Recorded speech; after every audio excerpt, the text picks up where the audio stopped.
Start हम करने वाले हैं बौद्ध धर्म। ठीक है, तो हम चलिए देखते हैं बौद्ध धर्म। बौद्ध धर्म के संस्थापक गौतम बुद्ध थे। इन्हें एशिया का ज्योतिपुंज यानी कि Asia of light of Asia कहा जाता है। बौद्ध के जीवन से संबंधित बौद्ध धर्म के प्रतीक जो है ना प्रतीक यानी कि जन्म के कमल एवं सांड है, गृत या घोड़ा है, ज्ञान जो है ना पीपल वृक्ष बोधि वृक्ष के नीचे हुआ था, निर्वाण यानी पद चिन्ह था, मृत्यु स्तूप के। बौद्ध गौतम बुद्ध का जन्म 563 ईसा पूर्व में कपिल वस्तु के लुम्बिनी नामक स्थान पर हुआ था। इनके पिता शत्रुघ्न शाक्य गण के मुखिया थे। इनकी माता यामा देवी की मृत्यु इनके जन्म के 7वें दिन ही हो गई थी। इनका लालन पालन सौतेली माँ प्रजापति गौतमी ने किया था। इनके बचपन का नाम सिद्धार्थ था।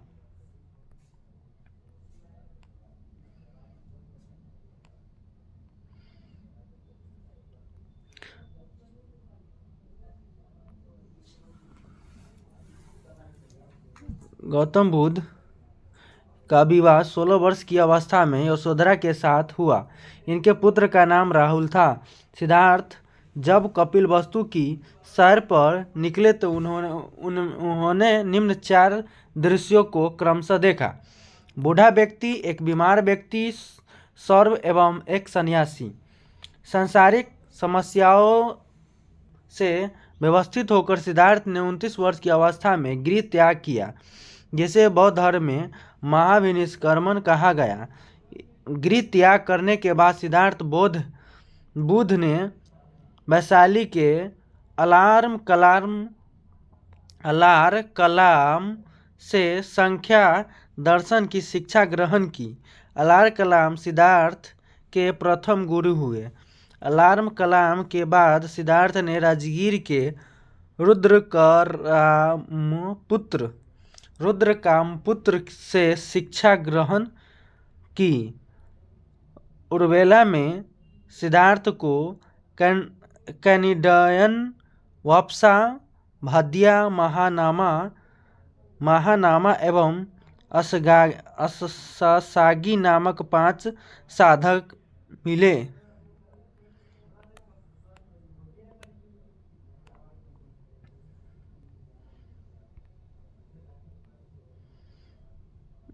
उर्वेला में सिद्धार्थ को बिना अन्न जल ग्रहण किए 6 वर्ष की कठिन तपस्या के बाद 35 वर्ष की आयु में वैशाख की पूर्णिमा की रात निरंजना फल्गु नदी के किनारे पीपल वृक्ष के नीचे सिद्धार्थ को ज्ञान प्राप्त हुआ।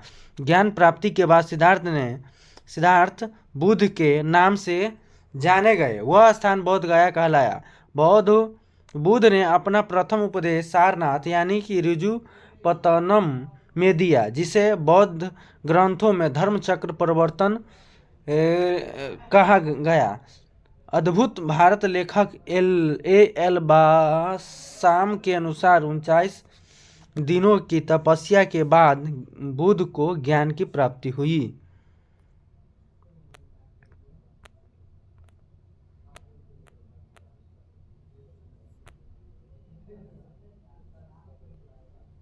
बुद्ध ने अपने उपदेशक जनसाधारण की भाषा पाली में दिए। बौद्ध ने अपने उपदेश कौशल को वैशाली, कौशाम्बी एवं अन्य राज्यों में दिए। सर्वाधिक उपदेश कौशल देश की राजधानी श्रावस्ती में। इनके प्रमुख अनुयायी शासक थे बिंबिसार, प्रसेनजीत और उदयन। बौद्ध की मृत्यु 80 वर्ष की अवस्था में 483 ईसा पूर्व में कुशीनगर, देवरिया, उत्तर प्रदेश में चुंद द्वारा अपीत भोजन करने के बाद हो गई, जिसे बौद्ध धर्म में महापरिनिर्वाण कहा गया। मल्लों ने अत्यंत सम्मानपूर्वक बुद्ध का अनतोशिष्ट संस्कार किया। एक अनुसूची के अनुसार मृत्यु के बाद बौद्ध के शरीर के अवशेषों को 8 भागों में बांटकर उन पर 8 स्फूर्तों का निर्माण कराया गया। बौद्ध के जन्म एवं मृत्यु की तिथि को चीनी परंपरा के कैनटोन अभिलेख के आधार पर निश्चित किया गया।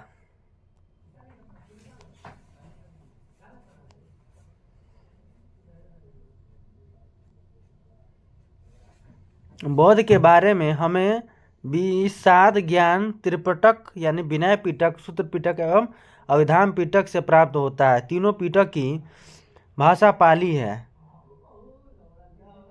थेरवाद मत की पाली त्रिपिटक सबसे पुराना है। सूत्र पिटक में बौद्ध की धार्मिक सिद्धांतों को संवाद के रूप में संकलित किया गया। विनय पिटक में संघ के भिक्षु एवं भिक्षुणी के लिए बनाए गए नियमों का संग्रहण किया गया है और इसमें संघ के अनुशंसा के तोड़ने पर किए जाने वाले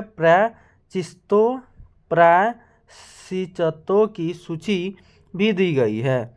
अभिधाम पिटक में सूत्र पिटक में वर्णित सिद्धांतों के सुव्यवस्थित अनुशीलन के लिए आवश्यक सूचियों के सारांश तथा प्रश्नोत्तरी का समावेश किया गया। नोट: पाली त्रिपिटकों को पहली शताब्दी ईसा पूर्व में श्रीलंका के शासक वत्तगामिनी की देखरेख में पहली बार लिपिबद्ध किया गया। सूत्र पिटक के 5 निकाय हैं: दीर्घ, मझिझम, संयुक्त, अंगुत्तर, क्षुद्रम। बौद्ध के पूर्व जन्मों से जुड़ी जातक कथाएं क्षुद्रक निकाय की 15 पुस्तकों में से एक है। क्षुद्रक निकाय में धम्मपद, नैतिक,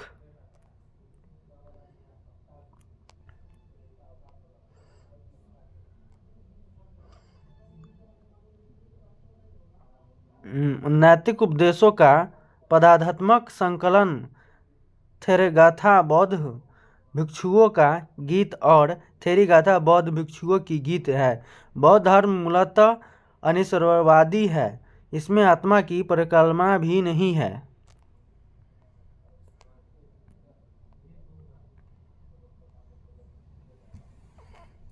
बौद्ध धर्म में पुनर्जन्म की मान्यता है। तृष्ण को क्षीण हो जाने की अवस्था को ही बौद्ध ने निर्वाण कहा है। विश्व दुखों से भरा है का सिद्धांत बौद्ध ने उपनिषद में लिया। बौद्ध के अनुयायी 2 भागों में विभाजित थे। भिक्षुक बौद्ध धर्म के प्रचार के लिए इन्होंने संन्यास ग्रहण किया, उसे भिक्षुक कहा गया। उपवासक गृह त्याग जीवन व्यतीत करते हुए बौद्ध धर्म अपनाने वाले को उपवास कहा गया।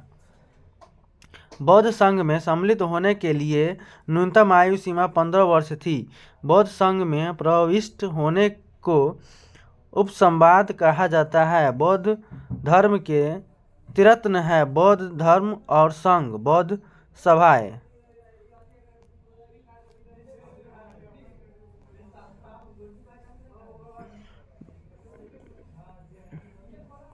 बौद्ध सभाएं हम देखते हैं। सभा, समय, स्थान, अध्यक्ष, शासनकाल। ठीक है। प्रथम जो है ना संगीत जो है ना 1883 ईसा पूर्व में राजगृह महाकश्यप यानी अजातशत्रु था। कौन अध्यक्ष था? महाकश्यप। और शासनकाल किसका था? अजातशत्रु का। द्वितीय में बौद्ध संगीति 383 ईसा पूर्व वैशाली में हुआ, सवाकामी था और ये शासनकाल था कलाशोक का। तृतीय बौद्ध संगीति में 255 ईसा पूर्व में पाटलिपुत्र में हुआ था, मोगलीपुत्र। तीसस अशोक के काल में था। और चौथा बौद्ध संगीत ईसा पूर्व में कुंडलग्राम वसुमित्र था, जिसमें कनिष्ठ था शासनकाल। शताब्दी अश्वघोष। चतुर्थ बौद्ध संगीति के बाद बौद्ध धर्म 2 भागों में बट गया, जिसमें एक भाग हीन और दूसरा महायान में विभाजित हो गया। बौद्ध धर्म के महायान संप्रदाय का आदर्श बोधिसत्व है। बोधिसत्व दूसरे के कल्याण को प्राथमिकता देते हुए अपने निर्माण में विलंब करते हैं। हीनयान का आदर्श अहर्त पद को प्राप्त करना है। जो व्यक्ति अपनी साधन से निर्माण की प्राप्ति करते हैं उन्हें ही आहर्त कहा जाता है। धार्मिक जुलूस का प्रारंभ सबसे पहले बौद्ध धर्म के द्वारा प्रारंभ किया गया। बौद्धों का सबसे पवित्र त्योहार वैशाख पूर्णिमा है, जिसे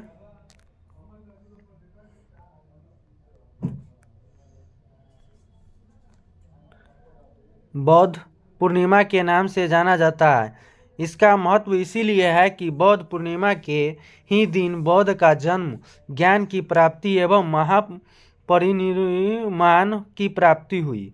बौद्ध ने सांसारिक दुखों के संबंध में 4 आर्य सत्यों का उपदेश दिया है, जिसमें एक है दुख, दूसरा है दुख समुदाय, और तीसरा है दुख निरोध, और चौथा है दुख निरोधगामिनी प्रतिपदा।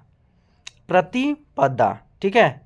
इन सांसारिक दुखों में मुक्ति हेतु बौद्ध ने अष्टांगिक मार्ग की बात कही। ये साधन है सम्यक दृष्टि, सम्यक संकल्प, सम्यक वाणी और सम्यक कर्मांत, और सम्यक जीवन एवं सम्यक व्यायाम, और सम्यक समृद्धि एवं सम्यक समाधि। बौद्ध के अनुसार अष्टांगिक मार्गों का पालन करने के उपरांत मनुष्य की भव तृष्णा नष्ट हो जाती है और इससे निर्वाण प्राप्त हो जाता है।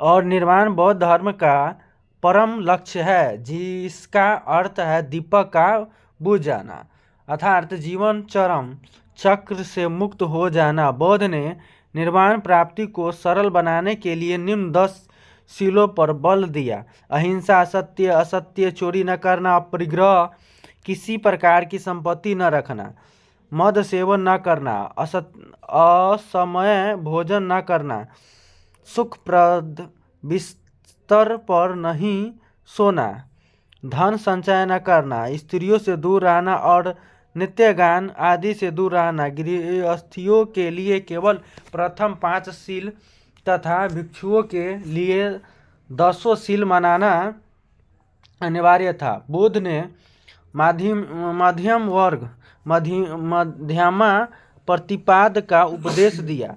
अनीश्वरवाद के संबंध में बौद्ध धर्म एवं जैन धर्म में समानता है।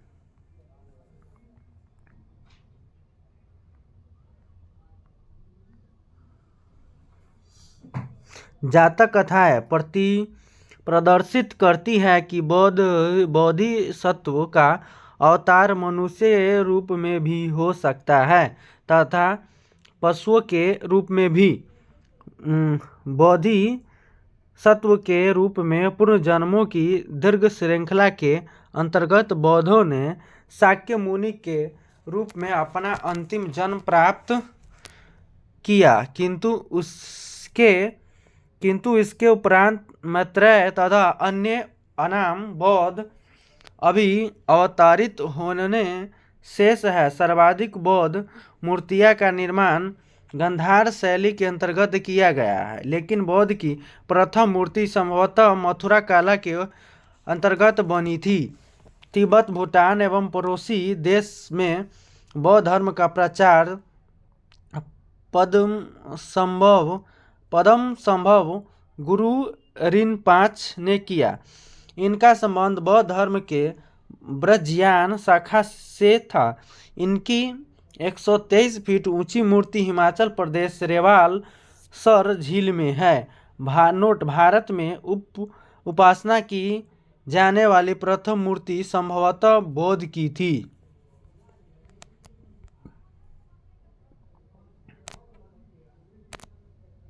भारत के महत्वपूर्ण बौद्ध मठ।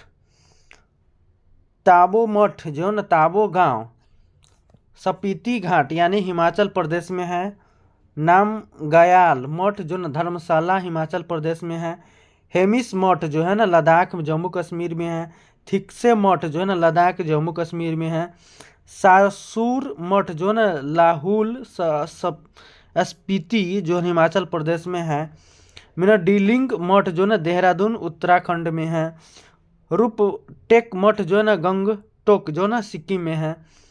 तवांग मठ जो है ना अरुणाचल प्रदेश में है।